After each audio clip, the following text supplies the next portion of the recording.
बचपन के सपने और बड़े होने के आकर्षण के बीच का सफर, ये है किशोरावस्था। ये जीवन का एक ऐसा महत्वपूर्ण पड़ाव है जब हम अपनी पहचान ढूंढते हैं, संवाद कौशल विकसित करते हैं और स्वयं को और बेहतर जानने का इस अवधि में शारीरिक और मानसिक बदलाव आते हैं और समाज में भूमिका का परिवर्तन होता है। यह एक संवाद से भरपूर यात्रा है जो हमारे व्यक्तिगत और सामाजिक विकास का महत्वपूर्ण हिस्सा है। तो शुरू करते हैं किशोर और किशोरियों में मानसिक स्वास्थ्य के प्रति जागरूकता का पहला सत्र, जिसका नाम है हमें किशोर और किशोरियां क्यों पुकारा जाता है। किशोरावस्था लड़के लड़कियों के जीवन का सबसे नाजुक दौर होता है। इस दौरान बच्चों में शारीरिक, मानसिक और भावनात्मक बदलाव दिखाई देना शुरू हो जाते हैं। किशोर बहुत जल्दी उनके शरीर और व्यवहार में हो रहे बदलावों को स्वीकार नहीं पाते, जबकि इस अवस्था में होने वाले शारीरिक, मानसिक, सामाजिक तथा आध्यात्मिक परिवर्तन पूर्णतया प्राकृतिक एवं सामान्य है, जो कि हर किसी में होते हैं। ऐसे में माता पिता की जिम्मेदारी अपने किशोर बच्चों के प्रति कई गुना बढ़ जाती है। तो आइए जानते हैं किशोरावस्था के दौरान किशोर और किशोरियों में होने वाले मानसिक परिवर्तनों के बारे में। ये परिवर्तन इस प्रकार हैं: भूख में बदलाव आना, स्थिति के विपरीत सोचना, अपने रूप के प्रति अधिक ध्यान देना, अनावश्यक आक्रामक होना और क्रोध आना, ऐसा लगना कोई हमारी बात नहीं सुन रहा है। और अब जानते हैं किशोरावस्था के दौरान किशोरियों में होने वाले शारीरिक परिवर्तनों के बारे में, जो कि इस प्रकार हैं: लंबाई का बढ़ना, आवाज में पतलापन, चेहरे पर मुहासे हो सकते हैं, वक्षस्थल का विकास, जननांग का विकास होना और जननांगों में बाल निकलना। किशोरावस्था के दौरान ही किशोरों में होने वाले शारीरिक परिवर्तन इस प्रकार हैं: लंबाई का बढ़ना, आवाज में भारीपन, चेहरे पर मुहासे हो सकते हैं, चेहरे और शरीर पर बालों का उगना, लिंग का विकास होना और जननांगों में बाल निकलना आदि। आइए एक प्रश्न के माध्यम से जानते हैं कि इस मॉड्यूल से आपने क्या सीखा। तो सवाल इस प्रकार है: नीचे दिए गए विकल्पों में से कौन सा एक किशोर व किशोरियों में शारीरिक विकास के परिवर्तन से संबंधित नहीं है? विकल्प 1 शारीरिक ऊंचाई में बढ़ोतरी, विकल्प 2 आवाज में बदलाव, विकल्प 3 आंखों के रंग में परिवर्तन, विकल्प 4 जननांग भाग का बढ़ना। मुझे उम्मीद है कि अब तक आप सही उत्तर ढूंढ चुके होंगे। तो इस सवाल का सही उत्तर है विकल्प 3, जो कि है आंखों के रंग में परिवर्तन। सही जवाब देने वाले सभी प्रतिभागियों को धन्यवाद। तो चलिए अब बढ़ते हैं दूसरे सत्र की ओर, जिसका नाम है मानसिक स्वास्थ्य का परिचय, जिसमें हम जानेंगे मानसिक स्वास्थ्य के बारे में। किशोरावस्था ही मानव जीवन की वह अवस्था है जिसमें मानव के शरीर का संपूर्ण विकास होता है। यहाँ संपूर्ण स्वास्थ्य का मतलब सिर्फ शारीरिक स्वास्थ्य नहीं बल्कि मानसिक स्वास्थ्य भी है। शारीरिक और मानसिक स्वास्थ्य ही मिलकर एक संपूर्ण स्वस्थ शरीर का निर्माण करते हैं। ऐसे में यह अत्यंत आवश्यक है कि शरीर के साथ साथ हम अपने मानसिक स्वास्थ्य का भी ध्यान रखें।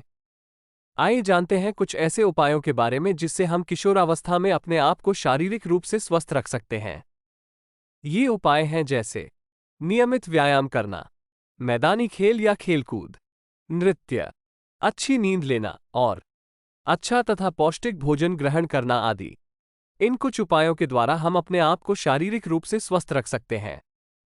याद रखें, स्वस्थ शरीर में ही स्वस्थ मस्तक का वास होता है। तो जैसे कि अभी हमने बात की, अच्छी नींद, भोजन और निर्णय क्षमता आपकी शारीरिक और मानसिक विकास के सूचक होते हैं। अब हम बात करते हैं कुछ ऐसे संकेत के बारे में जो इस ओर निर्देशित करते हैं कि हमें मानसिक स्वास्थ्य पर सहायता की आवश्यकता है, जैसे नींद न आना या बहुत ज्यादा नींद आना, अपने करीबियों, दोस्तों और परिवार सहित सभी से दूर रहने का मन करना, लगातार मन में बदलाव होते रहना, उलझन में रहना, खाना खाने का मन ना करना या अधिक खाना खाने का मन करना। इनमें से किसी भी विषय पर अनियमित प्रदर्शित होने पर या तो हमें अपने माता पिता या फिर शिक्षक या अपने किसी विश्वसनीय साथी व्यक्ति से बात करनी चाहिए। मानसिक स्वास्थ्य प्रतिदिन आने वाली सकारात्मक और नकारात्मक चुनौतियों का सामना करने वाली अवस्था है। नकारात्मक अवस्था या नकारात्मकता को हम अपनी सकारात्मक सोच और इच्छाशक्ति से आसानी से हरा सकते हैं। आइए एक प्रश्न के माध्यम से जानते हैं कि इस मॉड्यूल से आपने क्या सीखा। तो सवाल इस प्रकार है: मानसिक स्वास्थ्य से आप क्या समझते हैं? विकल्प 1, जिसमें प्रत्येक व्यक्ति जानता है कि क्या करना है, क्या नहीं करना है। विकल्प 2, जो जीवन के सामान्य तनावों जैसे स्कूल जाना, घर के कार्यों और नियमित काम आदि का सामना कर सकते हैं। विकल्प 3, जो अपनी और दूसरों की भावनाओं को समझ सकते हैं। विकल्प 4, उपरोक्त सभी। मुझे उम्मीद है कि अब तक आप सही उत्तर ढूंढ चुके होंगे, तो इस सवाल का सही उत्तर है विकल्प 4, उपरोक्त सभी। तो आगे बढ़ते हैं अपने अगले यानी तीसरे सत्र की ओर, जिसका नाम है चिंता। इस सत्र में हम जानेंगे किशोरावस्था के दौरान होने वाली चिंताओं के बारे में।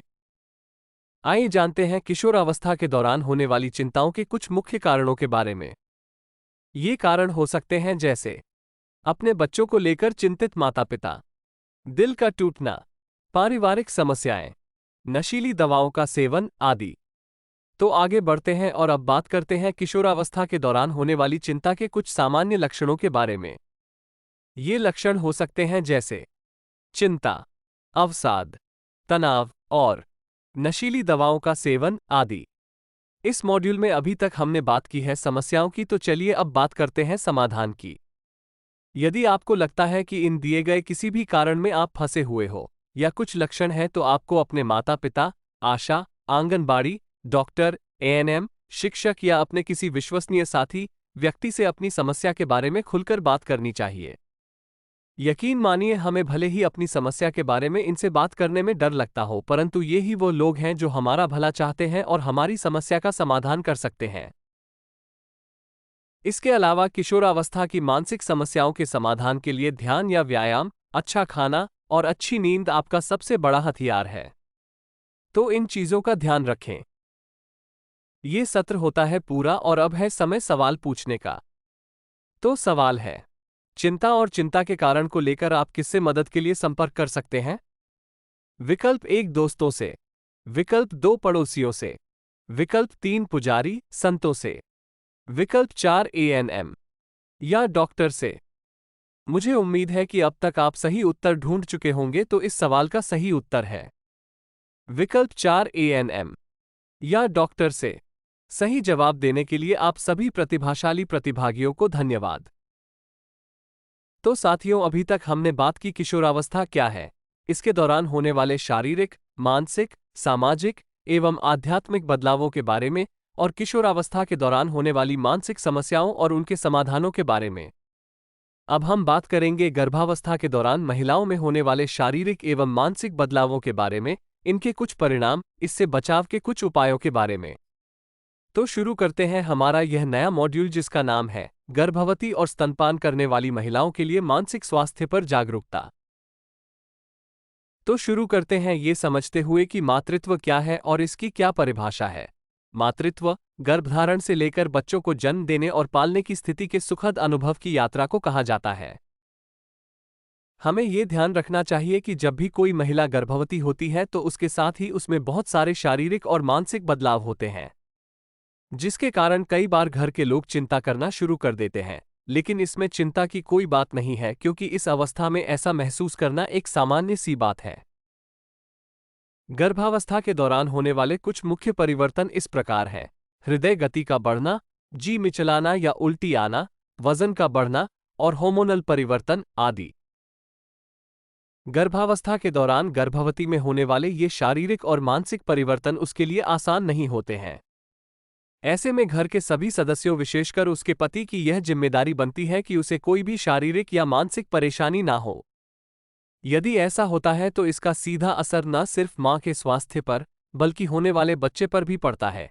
याद रखें, गर्भावस्था के दौरान मां का मानसिक रूप से स्वस्थ होना बहुत ही आवश्यक हो जाता है। चलिए देखते हैं अभी यहां तक इस मॉड्यूल में आपने क्या सीखा, वो भी एक सवाल के माध्यम से। तो सवाल यह है कि क्या मातृत्व के दौरान मानसिक स्वास्थ्य आवश्यक है? इसके उत्तर विकल्प हैं। विकल्प 1, हाँ। विकल्प 2, नहीं। तो बताइए कौन सा जवाब है सही?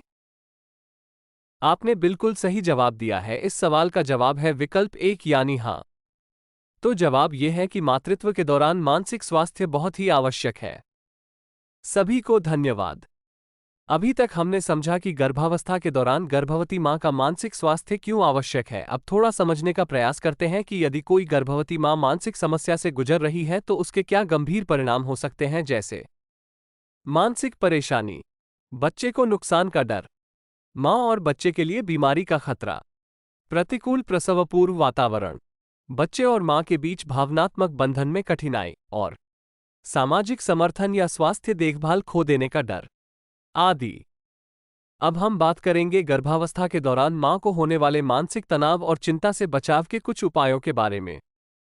यह उपाय हैं जैसे गर्भावस्था के दौरान नियमित जांच, हानिकारक बीमारियों से बचाव के लिए टीकाकरण, पौष्टिक भोजन करना और नियमित रूप से आयरन फोलिक एसिड की गोलियां लेना, सक्रिय रहना और सामाजिक जुड़ाव जिससे मां के मन में सकारात्मक सोच विकसित होती है।